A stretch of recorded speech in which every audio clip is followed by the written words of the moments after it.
Hey you guys, it's Peter and welcome to my channel Peterisms, where I tell stories of my life and just little things that I have learned as I have grown into the person that I am today.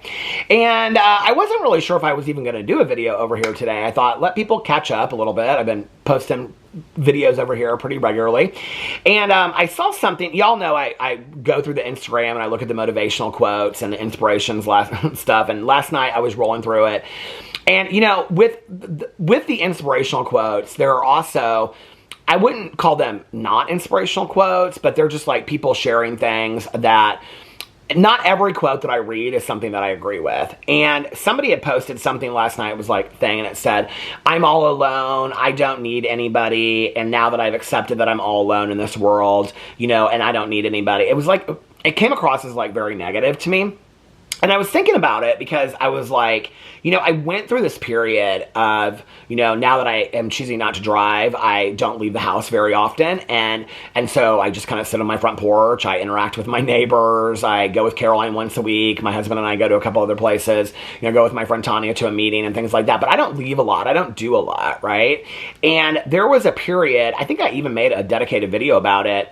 And I know I talked about it on my vlog. There was a period where I felt very confined. Like, I felt like my world was kind of closing in on me. And I felt like I was like my world was very, very small. And, in fact, I think I have a notes app about this because I did a whole therapy session on it. Let me see. I think I called it My World is Small. My World, hold on a second. My World, maybe not. Let me see, small. Let me look up small because I think that, maybe I deleted it.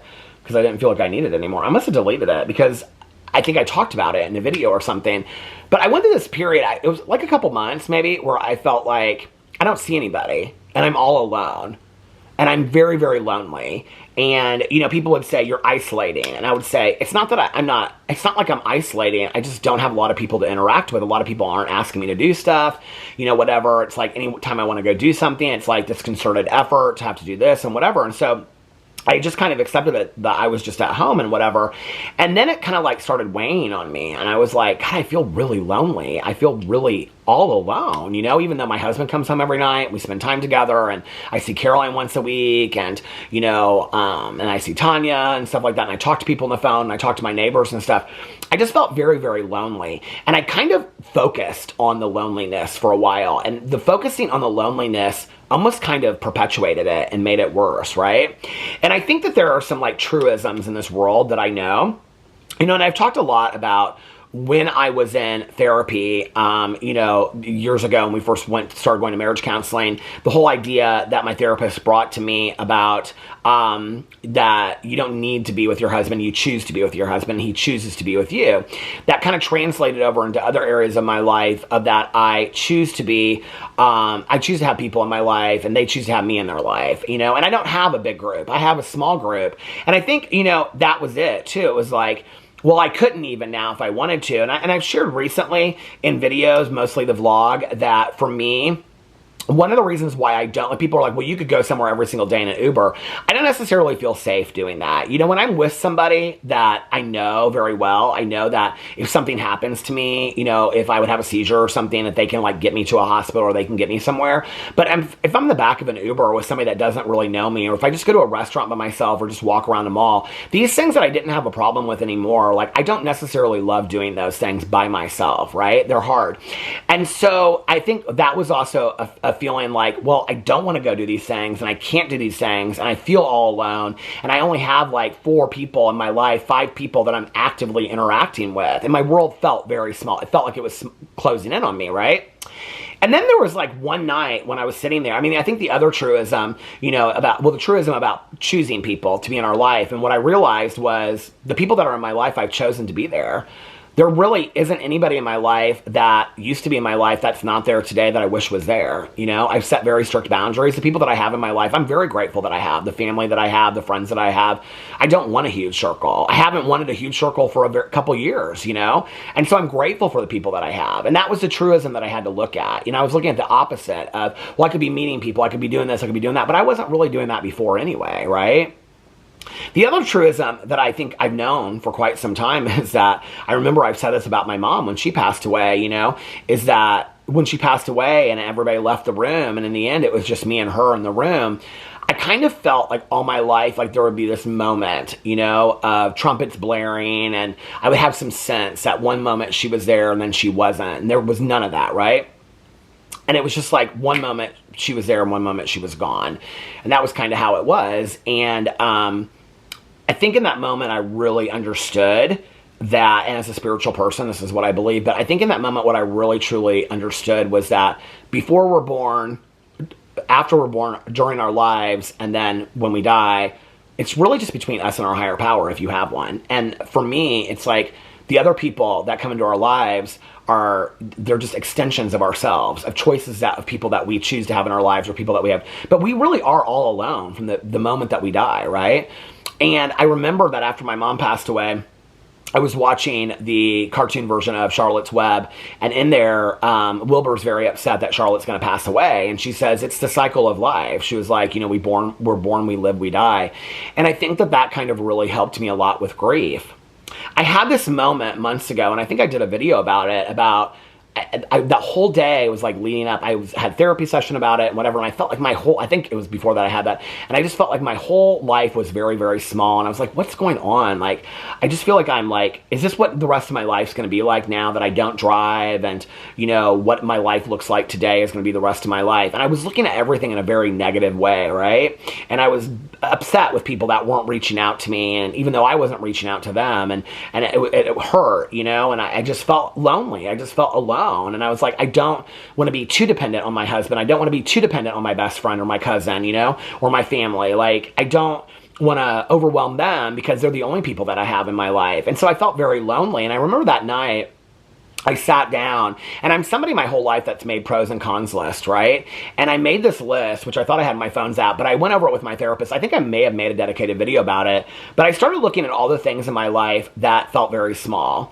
And what was interesting was when I would look at them, I made like a list, and then I turned it over, and I was like, those were the things that I actually loved about my life. The interaction with my neighbors, the ability to just sit on my front porch and relax, the making my own schedule. I love my home. Our home is small, you know. We have a small house. Our house is 1,200 square feet. It's not big, you know. We're connected to the houses around us because we're in a condo association.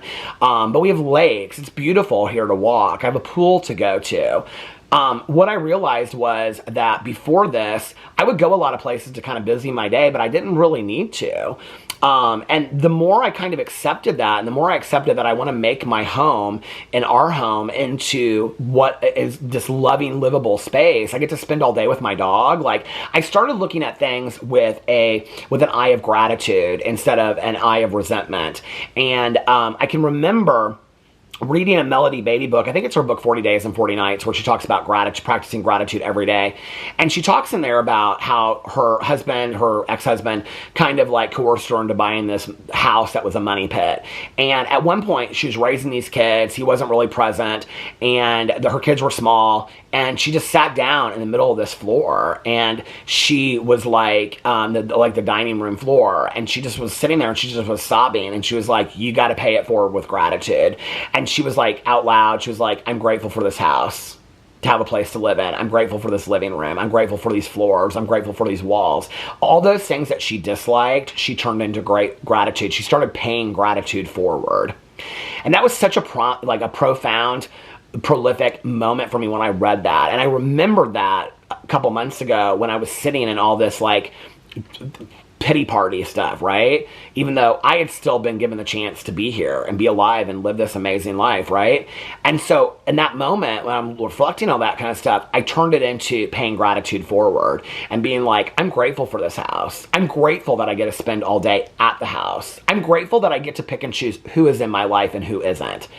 I'm grateful that I get to walk around my safe neighborhood. You know, I'm grateful that I have a neighborhood. I'm grateful that I have neighbors that care enough to check on me on a daily basis. I'm grateful that I have lakes and squirrels and other little animals around here, that I have a pool to go to in the summer, you know? I'm grateful that I get to make videos from home. I'm grateful that there are people that want to watch my videos from home, you know?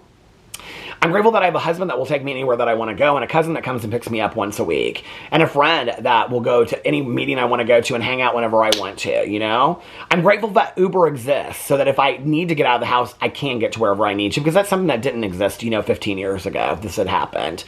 I'm grateful that we have a safe, comfortable home, and that's one of the things I say in my gratitude list every night. I'm grateful for our home that keeps us safe and protected and warm and cozy. I say that every single night, and yes, I do say the word cozy, because I am grateful for all those things. I'm grateful for my health today and the ability to get up and the ability to live another amazing day.